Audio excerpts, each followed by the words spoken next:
High, আমি মিমি চলে এসেছি একটা লং ভিডিও নিয়ে।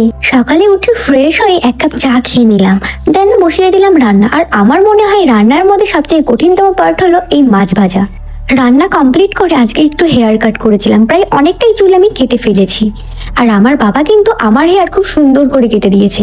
হেয়ার কাট কমপ্লিট করে আজকে একটু হেয়ার অয়েল দিয়েছিলাম চুলে। আমাকে ইনস্টাগ্রামে অনেকেই বলেছেন হেয়ার কেয়ারের রুটিন দিতে। আসলে আমি না তেমন কোনো হেয়ার কেয়ার করি না, সপ্তাহে দুদিন তেল দিই, দুদিন শ্যাম্পু, আর কিছুই আমি তেমন করি না। যাই হোক, রোজকার মতন ঘটে দিয়ে দিলাম টাকা। আর আমি না একটা বিশেষ কারণে ঘটে টাকা জমাচ্ছি। সময় আসুক আপনাদের সঙ্গে অবশ্যই শেয়ার করবো কি কারণে আমি ঘটে টাকা জমাচ্ছি। দেন চলে গেলাম বিছানা ক্লিন করতে।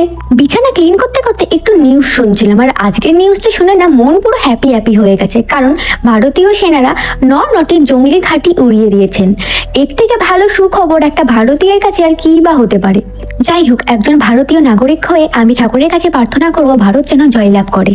দেন চলে গেছিলাম একটু পড়াশোনা করতে। পড়াশোনা শেষ করে একটু বাজারে গেছিলাম।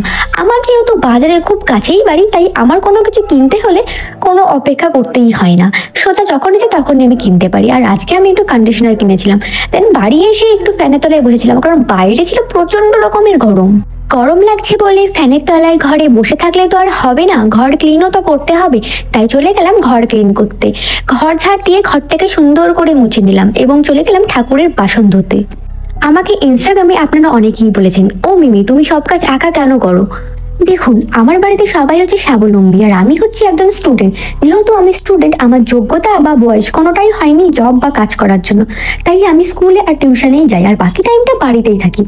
বাকি টাইমটা যেহেতু বাড়িতেই থাকি, তাই আমি চেষ্টা করি নিজের সুন্দর বাড়িটাকে সুন্দর করে গুছিয়ে রাখার। দেন স্নান করে পুজো সেরে নিয়েছিলাম এবং আজকে আমি করেছিলাম শ্যাম্পু। ওই যে সকালবেলায় হেয়ার অয়েল দিয়েছিলাম, তার প্রায় 5 ঘন্টা পরে আমি শ্যাম্পু করেছিলাম। স্নান সেরে পুজো সেরে খাওয়া দাওয়া সেরে একটু রেস্ট করছিলাম। দেন চলে গেলাম রেডি হতে, কারণ আজকে আমি যাব পিসির বাড়ি। রেডি হয়ে মা বাবার সঙ্গে বেরিয়ে পড়লাম পিসির বাড়ি যাওয়ার উদ্দেশ্যে। আর এই হলো আমার প্রিয় পিসি।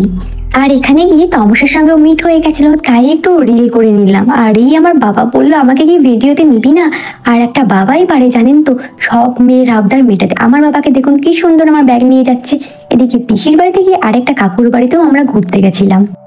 এই কাকুর বাড়িতে ছিল লজ্জাপতি গাছ, আর আমার পছন্দের গাছ হচ্ছে লজ্জাপতি গাছ। আর এদিকে আমার দাদা আর এই বাকিগুলো মিলে একটু ভণ্ডামি করছিলাম। দেন চলে গেছিলাম আমরা ছাদে।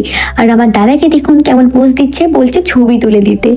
ছাদে বেশ কিছুক্ষণ ঘোরাঘুরি করার পরে চলে এসেছিলাম নিচে। আর এই হলো আমার ছোট্ট ভাই, আমার কাকার ছেলে। আর এই হলো আমার নতুন বৌদি, যার রিসেপশনে আমরা এসেছি। যেহেতু আমরা অনেক দূরে যাবো, তাই সন্ধেবেলায় আমরা খাওয়া দাওয়া সেরে নিয়েছিলাম। এদিকে আমার বাবা মায়ের কাণ্ড দেখুন, বলছিল আমরা খাচ্ছি একটু ভিডিও কর, তোর ব্লগে অ্যাড করবি। আমিও সেই মতন ভিডিও করে নিলাম। আর জানেন তো, আমার সামনে যদি কেউ ক্যামেরা ধরে খাওয়ার সময়, আমি তো খেতেই পারবো না, ওখানে হেসেই পাগল হয়ে যাব। খাওয়া দাওয়া সেরে দাদার মেয়েকে টাটা বলে বাড়ি যাওয়ার উদ্দেশ্যে বেরিয়ে পড়লাম। আচ্ছা, আমরা তবে বাড়ি যাই, দেখা হবে নতুন একটি ভিডিওতে। সকলে খুব ভালো থাকবেন।